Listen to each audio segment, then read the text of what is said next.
Saint Lucia's traffic woes have long been a sore spot for citizens and visitors alike, especially during peak cruise season when gridlock often cripples the city's flow.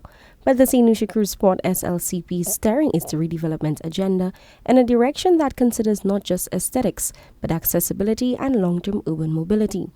As a media mixer hosted on Friday, June 27, 2025, the Saint Lucia Cruise Port welcomed members of the local press for a first-hand look at the vision behind the cruise port's expansion and upgrades. General Manager Lancelot Arnold delivered a compelling presentation underscoring the port's authority's intention to contribute actively to traffic management solutions.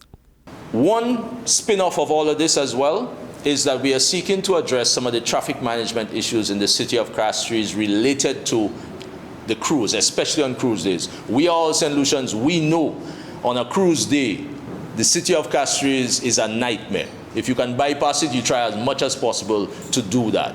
Arnold further acknowledged that while the Slcp may not completely resolve St. Lucia's traffic crisis, they are working towards at least relieving the burden in a strategic way.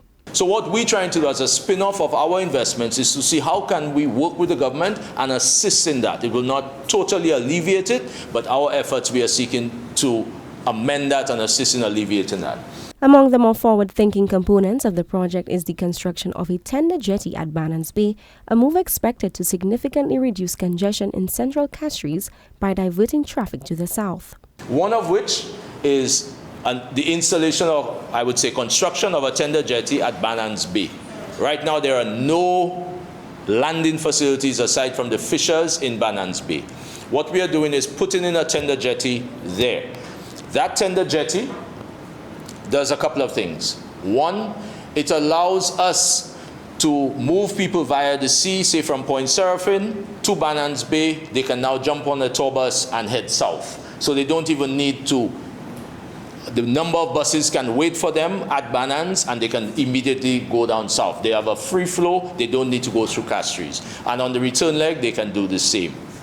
It also allows on days when we have vessels at anchor, that those vessels can now tender directly to that berth, okay?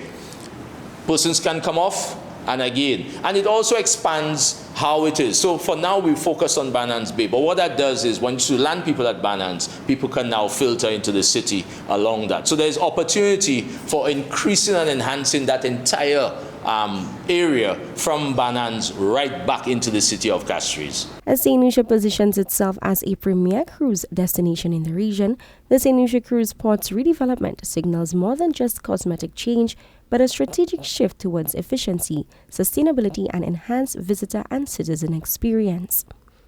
For Choice News Now, I am Kishana Smith.